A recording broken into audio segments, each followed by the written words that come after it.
Hello students, कैसे हैं आप लोग। आई एम अभिषेक सक्सेना और हम लोग पढ़ रहे हैं क्लास 8 का चैप्टर फैक्टराइजेशन, जिसमें हमने अलग अलग टाइप के फैक्टराइजेशन पढ़े हैं। तो डिफरेंट फैक्टराइजेशन, नॉर्मल फैक्टराइजेशन, एक सिंगल टर्म का फैक्टराइजेशन, उसके बाद पॉलिनोमियल का फैक्टराइजेशन, पॉलिनोमियल के फैक्टराइजेशन के बाद हमने ग्रुपिंग ऑफ फैक्टराइजेशन देखा, ग्रुपिंग, फैक्टराइजेशन बाय ग्रुपिंग, और लास्ट में हमने फैक्टराइजेशन बाय आइडेंटिटीज देखा। उसमें से हमने अब तक के 3 आइडेंटिटी के फैक्टराइजेशन देखे थे, मतलब a plus b whole square का देखा, a minus b whole square का देखा और a square minus b square का देखा। तो चलो अब हम देखते हैं फोर्थ आइडेंटिटी। फोर्थ आइडेंटिटी कौन सी है, पहले वो दिखता हूं मैं। तो फोर्थ आइडेंटिटी हमारे पास में है x plus a into x plus b is equals to x square plus a plus b into x plus a B.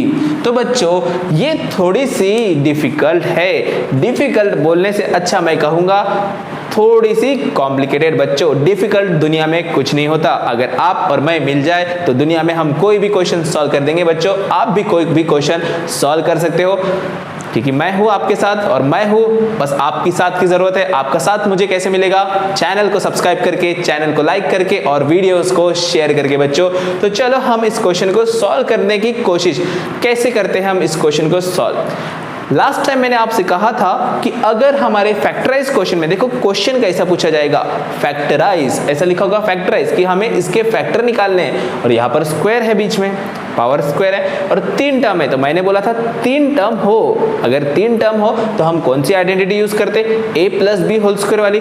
चलो मैं ट्राई करता हूं कि मैं इसको a plus b whole square से सॉल्व कर सकूं। तो देखो बच्चों, अगर मैं x का स्क्वायर लेता हूं तो x का स्क्वायर x स्क्वायर होता है, लेकिन बच्चों 6 किसी का स्क्वायर नहीं होता, 6 किसी का स्क्वायर नहीं होता। तो मैं यहाँ पर a plus b whole square identity नहीं लगा सकता। आपको ये समझना पड़ेगा, आपको ये चेक करते आना पड़ेगा कि अगर पहला टर्म और लास्ट टर्म स्क्वायर में नहीं कन्वर्ट होता तो आप a plus b whole square या फिर a minus b whole square की आइडेंटिटी नहीं यूज कर सकते। बच्चों क्या आपको ये बात समझ में आई कि आप कैसे चेक करोगे, कैसे चेक करोगे। पहला टर्म और लास्ट टर्म चेक कर लिया, अगर वो स्क्वायर फॉर्म में बनता है तो आप a plus b whole square की आइडेंटिटी चेक कर सकते हो। वो भी मैंने कहा चेक करना है, मिडिल टर्म को भी फिर 2ab चेक करना पड़ेगा। मैंने बताया था कैसे चेक करते हैं, लास्ट वीडियो में आप चेक कर लेना बच्चों। चलो मैं इस क्वेश्चन को सॉल्व करता हूं। a प्लस बी से नहीं होता तो हम इसको यूज करेंगे identity number 4, x plus a into x plus b x square plus a b into plus a b. तो देखो बच्चों यहाँ पर पहला टर्म एक्स स्क्वायर है, पहला टर्म एक्स स्क्वायर है, तो मैं इसको x का स्क्वायर लिख देता हूँ, ये बराबर अपनी जगह पे आ गया। अब देखो बीच के टर्म को भी मैं छोड़ देता हूँ फिलहाल के लिए। याद रखना ये जो बीच का टर्म है, ये जो बीच का टर्म है, इसे ये किसी 2 टर्म के मल्टीप्लिकेशन से बना है। कैसे बना होगा, ये जो 6 है ये किसी 2 टर्म के मल्टीप्लिकेशन से बना है। क्या बना है, किसी 2 टर्म के मल्टीप्लिकेशन से बना है। तो 6 का आपको प्राइम फैक्टराइजेशन करना पड़ेगा। जब आप 6 का प्राइम फैक्टराइजेशन करोगे तो 2 3 6 होता है, 2 3 6 होता है। अब देखो बच्चों ये जो नंबर है 2 और 3, देखो यहाँ पर a इंटू बी था, वही नंबर का प्लस बीच में आता है, a प्लस बी। तो 2 प्लस 3 5 होता है क्या, देखो 2 प्लस 3 5 इंटू एक्स लिखा है तो 5x बन रहा है। इसका मतलब मैं यहाँ लिख सकता हूँ इसको 2 plus 3 into x plus 2 into 3। क्या ये आइडेंटिटी 4 बन गई बच्चों। देखो ध्यान से, x तो x स्क्वायर ही था पहले से, x तो x स्क्वायर ही था। फिर उसके साथ मैंने क्या किया, जो लास्ट टर्म था उसको मैंने 2 पार्ट में डिवाइड किया, 2 और 3, और बीच में आ गया 2 प्लस 3x। क्या बात समझ में आई। अब देखो ये तो बहुत ही सिंपल हो गया, ये हमारा बन गया a, ये हमारा बन गया b। इसको हम कैसे लिखेंगे बच्चों, देखो x plus a into x plus b, तो x ही है, a है और b है। तो मैं यहाँ लिखूंगा x plus 2 into x plus 3, क्योंकि x plus a into x plus b होता है। a हमारा 2 है और b हमारा 3 है, और ये हो गया हमारा आंसर। तो इस तरीके से आप सॉल्व करेंगे इस मेथड को एक्चुअल में हम कहते हैं स्प्लिटिंग द मिडल टर्म। देखो बच्चों, हमने ये 5x को दो टर्म में डिवाइड किया था, असली में 5x को 2x प्लस 3x बनाया। ये सेम मेथड आप 9th में भी पढ़ने वाले हो। इस मेथड को आप ध्यान से पढ़ेंगे बच्चों, क्योंकि इस मेथड से आपको 9th के भी बहुत सारे क्वेश्चन, 10th में भी बहुत सारे क्वेश्चन, 10th में तो पूरा चैप्टर ही आ जाएगा जिसमें आपको ये सॉल्व करना पड़ेगा। तो 9th और 10th में आप इस क्वेश्चन को सॉल्व करने वाले। अभी से अगर आप परफेक्ट करते हो तो 9th और 10th में आपको बड़ा मजा आएगा। तो टेंशन लेने की बात नहीं है, मैं हूं आपके साथ। ये क्वेश्चन आपको समझ में आया होगा मेरे ख्याल से। अगेन एक बात याद रखना, आपको जो भी क्वेश्चन पूछे गए हैं उसमें देखो ये जो सामने का टर्म है एक्स स्क्वायर, इसके सामने कुछ नहीं लिखा है। देखो यहाँ पर भी क्वेश्चन पूछा है तो इसके सामने कुछ नहीं लिखा है, इसके सामने भी कुछ नहीं लिखा। लेकिन कभी कभी ऐसा हो सकता है कि इस टर्म के सामने भी कुछ लिखा हो, कभी कभी ऐसा भी क्वेश्चन आ सकता है। बट फिलहाल आपको वैसा क्वेश्चन नहीं है तो आप उसका टेंशन नहीं लोगे। बट अगर वैसा क्वेश्चन आता है, अगर आपको वैसा क्वेश्चन सॉल्व करना हो तो कमेंट में मुझे बताओ सर कि हमें वैसा क्वेश्चन भी सॉल्व करना है, तो मैं आपको वो क्वेश्चन भी सॉल्व करके बताऊंगा। बट वो क्वेश्चन 9th में आता है, 9th में 10th में, ठीक है। चलो हम सेकंड क्वेश्चन सॉल्व करते हैं। फिर से देखते हैं, इसको चेक करते हैं। 3 नंबर है, इसमें 3 टर्म है। तो 3 टर्म में पहला टर्म y का स्क्वायर है, बराबर है 12 किसी का स्क्वायर नहीं बनता, मतलब फिर से मुझे आइडेंटिटी 4 यूज करनी पड़ेगी। कौन सी आइडेंटिटी? आइडेंटिटी 4, ठीक है। तो चलो ये पहला y को मैं लिख देता हूँ, y का स्क्वायर, बीच के टर्म को छोड़ देते हैं, प्लस यहाँ पर 12 है तो मुझे 12 का, अब देखो मैं यहाँ पे रफ कर रहा हूँ, 12 का मैं प्राइम फैक्टराइजेशन करता हूँ। 12 का प्राइम फैक्टराइजेशन कैसे होगा? 2 जा 6, 2 जा 3, 3 1 जा। तो देखो मैं 12 को लिख सकता हूँ 4 3 जा 12 लिख सकता हूँ, 4 3 जा 12। मैंने 4 3 जा 12 क्यों लिखा? देखो बच्चों, बीच में 7 है, बीच में -7 है बच्चों। क्या है? -7। तो मुझे इन दोनों नंबर से 7 बनाना है। 4 + 3, क्या 4 + 3 7 होता है? क्या? सॉरी, 4 + 3 7 होता है बच्चों, 4 + 3 7 होता है, इसलिए मैंने 4 और 3 लिया। लेकिन बच्चों यहाँ पर तो -7 है, तो मैं -7 कैसे बनाऊंगा? तो सोचो जरा, अगर मैं -4 -3 लेता हूँ तो क्या -7 बन जाएगा? -4 + -3 बनता है -7। और बच्चों 12 को भी -4 × -3 करूंगा तो बन जाएगा 12, क्योंकि माइनस इंटू माइनस प्लस होता है। लेकिन जब माइनस माइनस प्लस करते हैं तो साइन क्या आता है? माइनस आता है। इसलिए मैंने देखो 7 को -4x और 3x लिख दिया। तो माइनस तो मैंने ब्रैकेट के बाहर लिख दिया, बीच में मैं लिखता हूँ 4 + 3 बच्चों। अब ऐसा तो हमने फॉर्मूला पढ़ा नहीं था, प्लस का फॉर्मूला पढ़ा था, तो मैं इसको प्लस लिखता हूँ यहाँ पर, और यहाँ पे -4। देखो कैसे कर दूंगा मैं इसको, ब्रैकेट में पहले वाले को -4 लिखूंगा, प्लस दूसरे वाले को -3 लिख दूंगा। ये हुआ मेरा ब्रैकेट कंप्लीट। उसके साथ में हम मल्टीप्लाई करते हैं x को, तो यहाँ पर x हमारा y है, y प्लस 12 को, तो 12 कैसे बनेगा? -4 × -3, तो -4 मल्टीप्लाइड बाय चलो मैं इसको नीचे लिख देता हूँ, -4 मल्टीप्लाइड बाय -3। तो देखो बच्चों हमारा a कौन सा हुआ और b कौन सा हुआ? माइनस में हमारा a बन रहा है, माइनस में हमारा b बन रहा है। तो आंसर कैसे आएगा? y -4, क्योंकि देखो हमारा जो आइडेंटिटी है वो प्लस के लिए है बच्चों, माइनस के लिए नहीं है। लेकिन प्लस माइनस माइनस होता है। अगर मैंने यहाँ पे लिखा y, देखो आप ऐसा भी लिख सकते हो इसको, y + -4 ऐसा लिखूंगा सबसे पहले, इंटू y + -3। लेकिन प्लस माइनस क्या होता है बच्चों? मेरे प्यारे बच्चों, यहाँ पर होता है प्लस माइनस माइनस, तो ये देगा y -4 इंटू y -3, यहाँ पर आएगा मेरा आंसर। क्या बात समझ में आ रही है? बहुत ही सिंपल आसान तरीके से। चलो मैं नेक्स्ट क्वेश्चन सॉल्व करता हूँ। फिर से देखो वहाँ पर 12 है, क्या लिखा है? एंडिंग में 12 है, लेकिन वहाँ पर +12 नहीं है, वहाँ पर -12 है। देखो बच्चों -12, प्राइम फैक्टराइजेशन मैंने 12 का यहाँ लिख के रखा है। क्या मेरे पास लिखा हुआ है 12 का? तो मैं 12 को देखो यहाँ पर 2 2 जा 4 4 3 जा लिया था 12, क्योंकि मुझे 7 बनाना था। क्या बनाना था? 7, लेकिन मुझे यहाँ पर बनाना है -4, मतलब बीच में मेरा आना चाहिए -4। तो मैं 12 को ऐसा कैसा स्प्लिट करूं? तो मैं 12 को देखो 2 3 जा 6 और 6 2 जा 12 होता है, 6 2 जा 12 होता है, तो 6 × 2 12 लिखता हूं मैं, 6 2 जा 12। लेकिन मुझे -4 भी चाहिए, और -12 देखो मेरा यहाँ पर -12 है, प्लस नहीं है। प्लस रहता तो मैं दोनों को माइनस लेता, मेरा क्या आना चाहिए मल्टीप्लाई करने पे, मल्टीप्लाई करने के बाद -12 आना चाहिए बच्चों। तो -12 आने के लिए मैं लूंगा 6 इंटू -2। देखो सबसे पहले आप क्लियर करो, पहला एक एक चीज करके बताता हूँ। 12 है, सबसे पहला 12 का क्या आएगा, 6 2 12, 6 2 12। लेकिन हमारे क्वेश्चन में -12 है, 12 नहीं है, तो इन दोनों में से किसी एक को मुझे माइनस करना पड़ेगा। तो मैं करता हूँ -6 इंटू 2, क्या हो जाएगा -12, -6 इंटू 2, या फिर मैं 2 को भी माइनस ले सकता हूँ, 2 इंटू -2 इज इक्वल टू -12।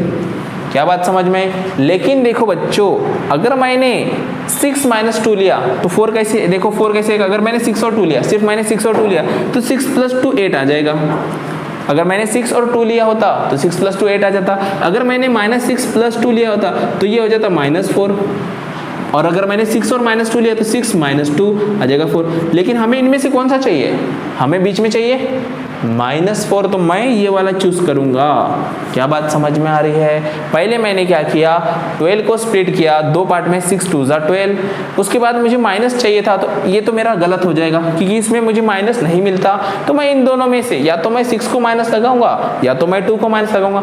जब मैं 6 को माइनस लगाता हूँ तो -6 इंटू 2 -12 तो आ गया। चलो मुझे बीच का नंबर क्या चाहिए, तो बीच का नंबर चाहिए -4।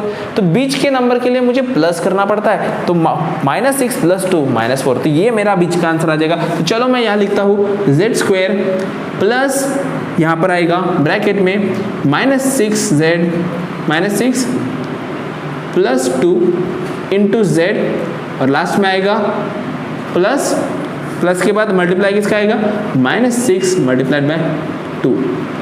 देखो बच्चों मैंने कैसे उसको अरेंज किया, z का स्क्वायर तो z² ही है, z का स्क्वायर z², एंड मैंने बीच के नंबर को 2 पार्ट में डिवाइड किया, 6 2 12 और -6 and 2। तो देखो ये मेरा हो गया a, ये मेरा हो गया b, तो मैं लिखूंगा z प्लस -6 और दूसरा लिखूंगा z + 2। तो इसको मैं लिखना है, माइनस आ गया वहां पर, तो वो क्या हो जाएगा z -6 इंटू z + 2, और ये हो गया मेरा आंसर। तो बच्चों इस तरीके से आपको सॉल्व करने हैं क्वेश्चन, बहुत ही आसान है और इम्पोर्टेंट है। अगर आपको लगता है कि डिफिकल्ट लग रहा है, मैं और क्वेश्चन सॉल्व करूंगा। बच्चों कमेंट में बताओ मुझे, सर हमें और क्वेश्चन चाहिए, मैं आपको और क्वेश्चन सॉल्व करके दूंगा। जब तक आप मुझे बताएंगे नहीं तब तक मैं कैसे सॉल्व करके दूं। तो मैंने बता तो दिया, तो इसके पहले मतलब मैं लिख लो इसको, लेकिन लिखने से पहले इस वीडियो को like, comment and share, subscribe सब कर लो बच्चों, ताकि मैं और वीडियो आपके लिए लेकर आऊँ ऐसे। ओके बच्चों, तो जैसे मैं बता रहा था आपको कि ऐसे भी क्वेश्चन है जिसमें सामने में कुछ और टर्म आ जाएगा। देखो जैसे हमने अब तक जो 3 क्वेश्चन सॉल्व किए आइडेंटिटी 4 में, उनमें सामने कुछ नहीं था, कोई भी कोएफिशिएंट नहीं था, इसको हम कोएफिशिएंट कहते हैं बच्चों। जैसे यहाँ पे 3 है, कांस्टेंट कहते हैं, 3 है, तो यहाँ पर 3 आ गया, तो इसको कैसे सॉल्व करेंगे? तो ये जो क्वेश्चन आपके लेवल में दिया है ये बड़ा ही सिंपल क्वेश्चन है, इससे हार्ड क्वेश्चन आपको आने वाले हैं। तो देखो यहाँ पर हम क्या करेंगे, सबसे पहले कॉमन निकालेंगे। देखो इन सभी नंबर में से 3 मैं कॉमन निकाल सकता हूँ।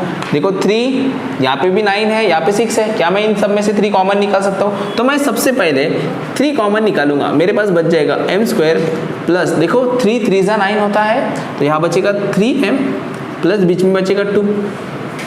क्लियर? अब देखो बच्चों यहाँ पर है m² 2m + 2। तो देखो अब ये जो इक्वेशन है, ये जो टर्म है या जो एक्सप्रेशन है, इसे मैं सॉल्व कर सकता हूँ आइडेंटिटी 4 से, क्योंकि आइडेंटिटी 2 या 1 नहीं लगेगी, क्योंकि 2 का स्क्वायर नहीं है, यहाँ पर पहला स्क्वायर है लेकिन ये स्क्वायर नहीं। तो चलो अब मैं इसको सॉल्व करता हूँ। इसको कैसे सॉल्व करेंगे, लास्ट टर्म है 2, तो मुझे 2 को डिवाइड करना है। तो 2 कैसे डिवाइड होगा, 2 तो 2 1 × 2 होता है सिर्फ, है कि नहीं? और बीच में मुझे लाना है 3, बीच में मुझे लाना है 3, तो 2 + 1 3 होता है ना, तो प्रॉब्लम ही खत्म हो गया। 2 1 × 2 एंड 2 + 3। तो चलो मैं इसको कैसे लिखूंगा, 3 तो बाहर आ जाएगा, m को मैं लिखूंगा यहाँ। चलो पहले मैं इसको सेपरेटली सॉल्व करता हूँ, सेपरेट करूँ या साथ में करूँ फर्क नहीं पड़ता, 3 आप लिख देते हैं बाहर। चलो 3 का काम नहीं है, 3 का काम पहले मैंने खत्म कर दिया।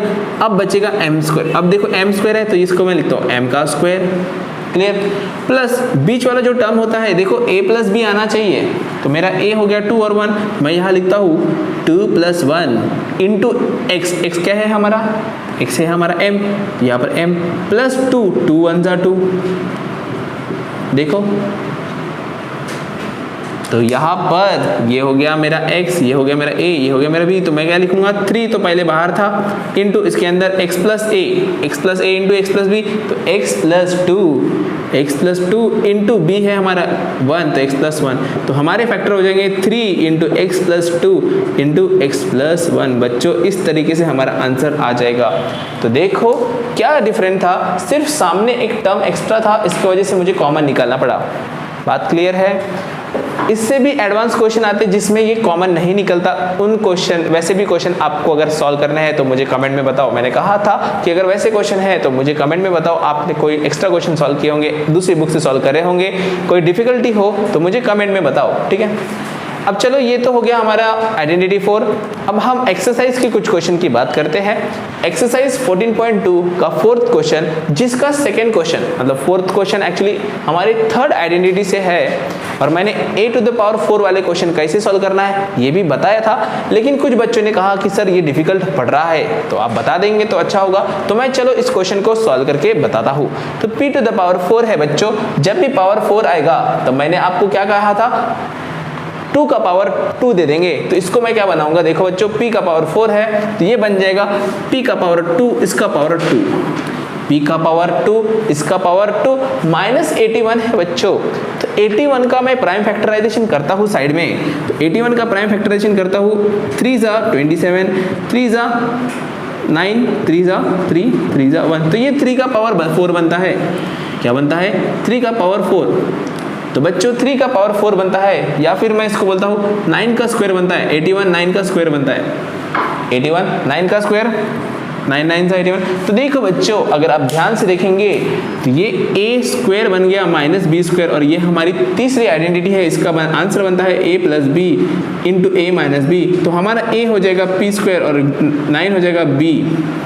क्या बात समझ में आ रही है? a हो गया हमारा p स्क्वायर, p नहीं होगा, पूरा p स्क्वायर होगा, और b हो गया हमारा 9, तो हमारा आंसर रहता है a प्लस बी। तो a क्या है अपना p square plus 9 into p square minus 9, ये हुआ हमारा आंसर। तो बच्चों आपको सिर्फ a और b समझना है, जो कि आपको अभिषेक सर समझा रहे हैं, तो बड़े प्यार से आएगा आपको, क्योंकि अभिषेक सर है, a भी है, वहीं पर ही आ गया। तो a और b निकालना आपको इजीली आ जाएगा। तो जैसे इजीली आ रहा है तो easily like share and comment करते रहो बच्चों, कमेंट में बताते रहो सर आ रहा है, मजा आ रहा है, समझ में आ रहा है। चलो अब हम नेक्स्ट क्वेश्चन पे जाते हैं। क्या ये आपको पावर 4 समझ में आया? ये ऐसे आपको उस एग्जाम्पल में और भी क्वेश्चन है, इसलिए मैंने एक बता दिया, बाकी के आप ट्राई करो बच्चों, ठीक है। अब हम फोर्थ नंबर सॉल्व करते हैं, जो कि बड़ा डेंजरस दिखता है, दिखने में बड़ा डेंजरस है, सॉल्व करने में उतना ही प्यारा है बच्चों। कैसे सॉल्व करेंगे? जब पावर 2 हो जाए, जब पावर 2 हो जाए तो पावर 2 का 2 लगा देंगे। तो देखो x का पावर 2 है तो मैं x का पावर 2 उसका पावर 2 कर देता हूँ। अब बोलेंगे सर आगे पूरा ब्रैकेट है, तो पूरे ब्रैकेट को भी मैं वैसा ही करूंगा। कैसे करूंगा? देखो x माइनस जेड का पावर 2 और इसको भी पावर 2 कर दूंगा। देखो बच्चों क्या मैंने कोई गलत लिखा है? क्या मैंने कोई गलत लिखा है? नहीं बच्चों, क्योंकि पावर का पावर मल्टीप्लाई होता है, 2 2 जा 4, 2 2 जा 4, यहाँ पर भी 2 2 जा 4 होगा, यहाँ पर भी 2 2 जा 4 होगा, तो एकदम बराबर लिखा है। अब देखो बच्चों ध्यान से, यहाँ पर ये हो गया मेरा a square minus b square, इसका identity a plus b into a minus b. तो मेरा a क्या होगा? मेरा a होगा, ये x स्क्वायर पूरा मेरा a हो गया और ये मेरा पूरा b हो गया, this one is b, this one is a। इस तरीके से मतलब a हो गया मेरा x स्क्वायर और b हो गया मेरा पूरा का पूरा ये टर्म x माइनस जेड का स्क्वायर। तो चलो मैं a plus b a minus b लिखने की कोशिश करता हूँ। तो कैसे आएगा बच्चों?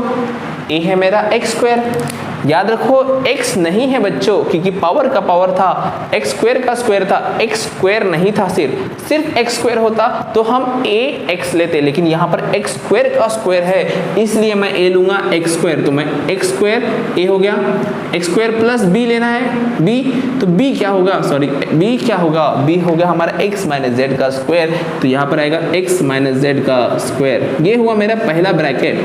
क्या समझ में आ रहा है? b। अब देखो a माइनस बी भी करना है तो इसकी जगह सिर्फ माइनस साइन लगाऊंगा मैं, ये सेम टू सेम की जगह पे मैं सिर्फ माइनस साइन लगाऊंगा। कैसे आएगा बच्चों? देखो चलो, x स्क्वायर हमारा a है x square minus b, b है हमारा x माइनस जेड का स्क्वायर। क्या बात क्लियर है? चलो मैं अब देखो हमें a plus b square, a minus b square की आइडेंटिटी पता है क्या है बच्चों? चलो मैं लिख लेता हूँ, a plus b whole square होता है a square plus 2ab plus b square, और यहाँ पर हमें लगेगी a माइनस बी की आइडेंटिटी, तो a minus b whole square लगता है a square minus 2ab plus b square. तो चलो मैं यहाँ पर इसे पुट करता हूँ, कैसे आएगा आंसर देखो बच्चों, वैसे का वैसे लिखना है, एक्स स्क्वायर वैसा का वैसा रहेगा, प्लस इस टर्म को एक्सपांड करेंगे, इस टर्म को एक्सपांड करेंगे तो यहाँ पर आएगा x square minus 2xz plus Z square. ये बच्चों कैसे आया? आपने इतने सारे क्वेश्चन सॉल्व किए हैं, a minus b whole square से आया, a minus b whole square a square minus 2ab plus b square, तो a हमारा x है, b हमारा z है, तो x square minus 2 into x into z 2xz plus b square आया। चलो मैं आगे का सॉल्व करता हूँ, आगे कैसे आएगा? आगे भी सेम टू सेम वैसा ही आने वाला है, एक्स स्क्वायर वैसा का वैसा, लेकिन माइनस साइन है। देखो बच्चों यहाँ पर प्लस साइन है, यहाँ पर माइनस साइन है, तो ब्रैकेट के अंदर सेम टर्म आएगा। देखो ये भी टर्म वही है, ये भी टर्म वही है, तो वही टर्म लिखता हूँ मैं, x square minus 2xz plus Z square. ठीक है बच्चों, यहाँ तक बात क्लियर है? बट ये प्लस है बच्चों, प्लस, तो देखो x square plus x square हो जाएगा 2x square minus 2xz plus Z square. यहाँ तक क्लियर है? क्योंकि ये प्लस था, पूरा प्लस हो जाएगा, लेकिन बच्चों यहाँ पर माइनस साइन है, और जहाँ माइनस साइन है वहाँ पर ब्रैकेट के अंदर जाते वक्त साइन चेंज करना है बच्चों, तो ये हो जाएगा एक्स स्क्वायर, ये प्लस था, ये हो जाएगा माइनस एक्स स्क्वायर, ये माइनस है, ये हो जाएगा प्लस 2xz, ये प्लस है, ये हो जाएगा माइनस जेड स्क्वायर। आप देखो एक्स स्क्वायर प्लस था, यहाँ पर मैंने उसको माइनस कर दिया, माइनस 2xz था उसको मैंने प्लस कर दिया, और जेड स्क्वायर प्लस था उसको मैंने माइनस कर दिया। तो प्लस का माइनस, माइनस का प्लस क्यों किया है? क्योंकि ब्रैकेट के बाहर माइनस है, और देखो ये माइनस प्लस कट जाएगा, और हमारा आंसर देखो कैसे आएगा, 2x square minus 2xz plus Z square बच्चों, और यहाँ पर बचेगा 2xz माइनस जेड स्क्वायर। अब बच्चों आप इसको भी आंसर मान सकते हो, लेकिन बच्चों हम फैक्टराइज कर रहे हैं, कॉमन फैक्टर निकाल रहे हैं, तो इसमें देखो z कॉमन निकलता है, तो मैं z को बाहर निकालता हूँ, बाकी का ये टर्म वैसा का वैसा 2x square minus 2xz plus Z square, और इसमें से मैंने कॉमन निकाला z, बचेगा z बाहर निकाला तो देखो बचेगा क्या, 2x, और यहाँ से z कॉमन निकाला तो z बचेगा। ये हुआ हमारा आंसर, तो z भी बीच में आ गया।